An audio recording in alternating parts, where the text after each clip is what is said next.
ইনশাআল্লাহ তাআলা আগে চেয়ে অনেক বেশি করার চেষ্টা করব, কারণ এখন আমার দ্বিতীয় জীবন। রাজনীতির মাঠের হিসাব নিকাশ বড়ই অদ্ভুত এবং অনেক সময় বেশ নির্মম। যে মানুষটি একসময় পুরো দেশের আইনশৃঙ্খলা নিজের হাতের মুঠোয় রাখতেন, যার একটি কথায় প্রশাসনের বড় বড় রদবদল হয়ে যেত, সেই লুৎফুজ্জামান বাবর আজ নিজের দলেই চূড়ান্তভাবে অবহেলিত। একটু চিন্তা করে দেখুন তো, দীর্ঘ কারাবাস শেষে যখন তিনি মুক্ত হলেন, তখন তাকে বরণ করে নিতে বিএনপির শীর্ষ বা মাঝারি সারির তেমন কোনো নেতাই উপস্থিত ছিলেন না। বরং মিত্রদল জামায়াতে ইসলামের নেতারা তাকে যে সম্মান ও মর্যাদা দিয়েছিলেন, নিজের দল বিএনপি তা দেয়নি। এরপরও তিনি বিএনপির হয়েই এমপি নির্বাচন করেছেন। অথচ দল যখন সুবিধাজনক অবস্থানে গেল, তখন দলের ভারপ্রাপ্ত চেয়ারম্যান তারেক রহমান তাকে মন্ত্রিত্ব বা বড় কোনো পদ দিলেন না। পদে পদে এমন বঞ্চনা আর অবহেলার পরও লুৎফুজ্জামান বাবর কেন বিএনপি ছাড়ছেন না? তিনি কি চাইলেই পারতেন না অন্য কোনো দলে যোগ দিতে বা অন্তত স্বতন্ত্র প্রার্থী হিসেবে নির্বাচন করে নিজের শক্তিমত্তা প্রমাণ করতে?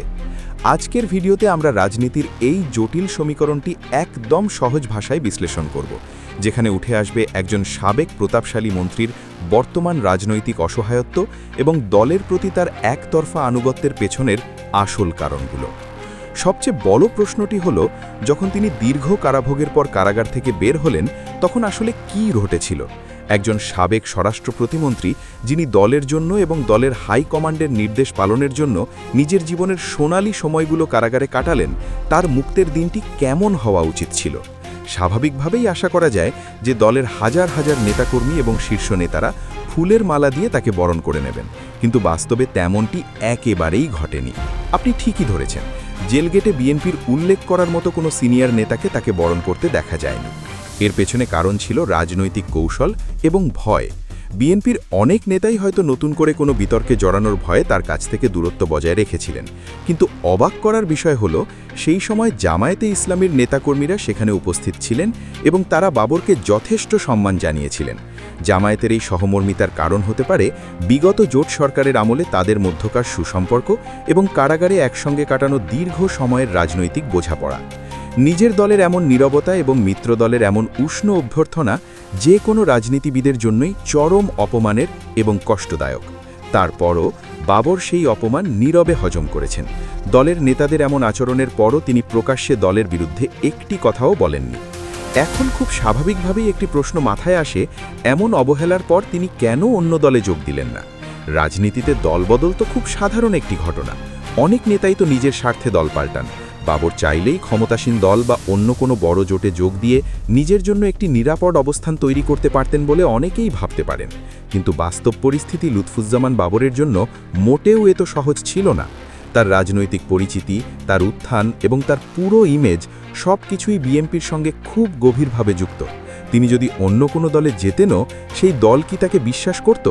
তাছাড়া 2001 থেকে 2006 সাল পর্যন্ত স্বরাষ্ট্র প্রতিমন্ত্রী হিসেবে তিনি বিরোধী দলের নেতাকর্মীদের ওপর যে কঠোর নীতি অবলম্বন করেছিলেন বলে অভিযোগ রয়েছে, তাতে তার পক্ষে অন্য কোনো রাজনৈতিক শিবিরের সঙ্গে খাপ খাওয়ানো প্রায় অসম্ভব ছিল।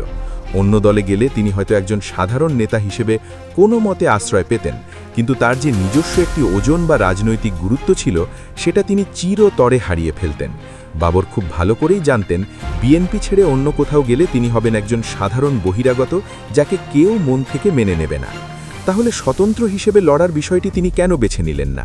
তিনি তো চাইলেই ধানের শীষ প্রতীকের বাইরে গিয়ে একা নির্বাচন করতে পারতেন। নেত্রকোনায় লুৎফুজ্জামান বাবরের নিজস্ব একটি ভোট ব্যাংক আছে।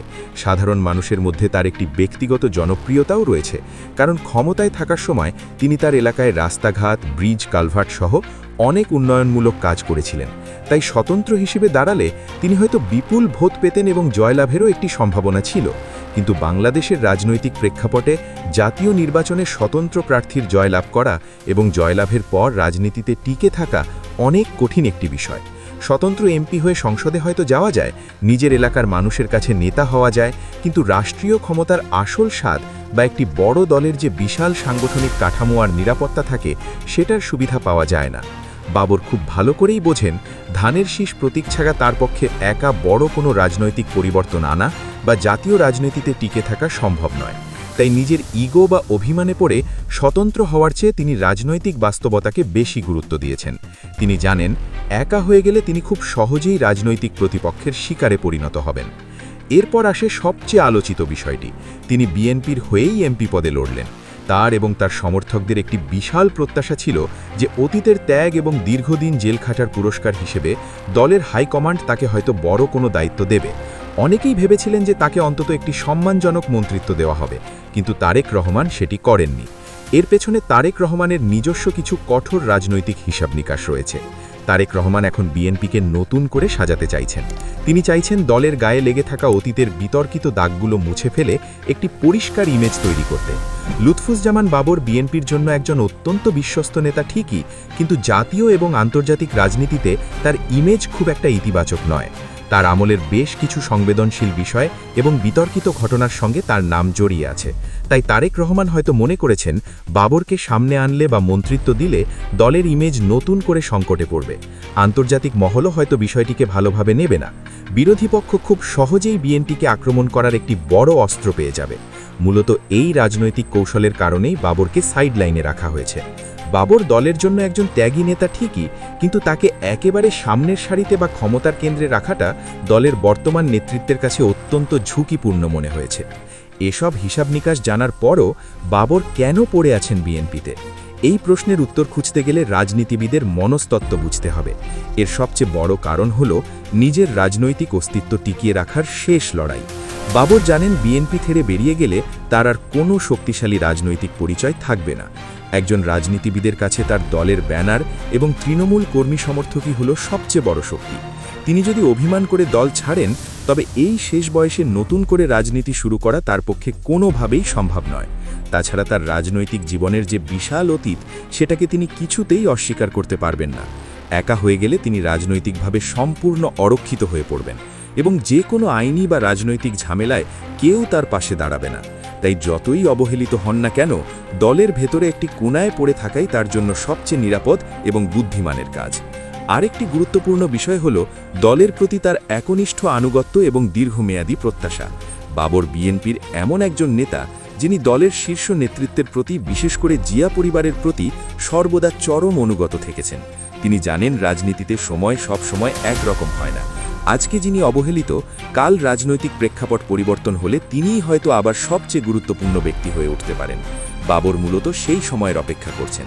তিনি বিশ্বাস করেন দলের সঙ্গে বেইমানি না করলে একদিন হয়তো তার এই অপরিসীম ত্যাগের মূল্যায়ন হবে। দলের নতুন কোনো বড় সংকট তৈরি হলে বা নেত্রকোনা অঞ্চলে দলের অবস্থান শক্ত করার প্রয়োজন হলে তারেক রহমান বা দলের হাইকমান্ড তাকে ঠিকই ডেকে নেবে। এই আশা এবং বিশ্বাস থেকেই তিনি সমস্ত অপমান সয়েও দলের সঙ্গে আঠার মতো লেগে আছেন। তিনি প্রমাণ করতে চান দল তাকে যতই দূরে ঠেলুক না কেন, তিনি দলের সঙ্গেই আছেন। তাছাড়া বয়স এবং শারীরিক অবস্থার একটি ব্যাপারও এখানে জড়িত। দীর্ঘ টানা কারাভোগের পর তার শারীরিক ও মানসিক যা অবস্থা হয়েছে, তাতে নতুন করে বিদ্রোহ করা, নতুন দল গোছানো বা অন্য দলে গিয়ে নিজের জায়গা পাকা করার মতো শক্তি বা ধৈর্য হয়তো তার আর অবশিষ্ট নেই। তার চেয়ে বরং পরিচিত পরিবেশ, পরিচিত কর্মী সমর্থকদের মাঝে থাকাটাই তার কাছে অনেক বেশি স্বস্তিদায়ক মনে হয়েছে। নেত্রকোনার যে তৃণমূল নেতাকর্মীরা এখনও তাকে আগের মতোই ভালোবাসে, তাকে নিজেদের অভিভাবক মনে করে, সেই সব তৃণমূল নেতাকর্মীরাও দল ছাড়ার কথা ভাবতে পারেন না। কারণ তিনি দল ছাড়লে ওইসব তৃণমূল নেতাকর্মীও পুরোপুরি অভিভাবকহীন হয়ে পড়বে এবং স্থানীয় রাজনীতিতে তারা কোণঠাসা হয়ে যাবে। এই দায়বদ্ধতাও তাকে বিএনপির ছায়াতলে আটকে রেখেছে। রাজনীতিতে একটি প্রচলিত কথা আছে, টিকে থাকাই হচ্ছে সবচেয়ে বড় সফলতা। লুৎফুজ্জামান বাবর এখন মূলত রাজনীতিতে শুধু টিকে থাকার লড়াইটাই করছেন। তিনি হয়তো এখন আর আগের মতো বড় কোনো পদের আশা করছেন না, বরং তিনি শুধু প্রমাণ করতে চাইছেন যে পরিস্থিতি যাই হোক না কেন, তিনি তার রাজনৈতিক আদর্শের প্রতি অবিচল আছেন। তারেক রহমান তাকে মন্ত্রিত্ব না দিলেও বাবর কোনো প্রকাশ্য বিদ্রোহ করেননি বা মিডিয়ার সামনে দলের কোনো সমালোচনা করেননি। এটাই প্রমাণ করে যে তিনি দলের বৃহত্তর স্বার্থের কাছে নিজের ব্যক্তিগত ক্ষোভকে বিসর্জন দিয়েছেন। অথবা এটাও বলা যায়, পরিস্থিতি তাকে বাধ্য করেছে এই আপোষটুকু মুখ বুঝে মেনে নিতে, কারণ তিনি জানেন দলের বাইরে গেলে তার অবস্থা আরও অনেক বেশি শোচনীয় হবে।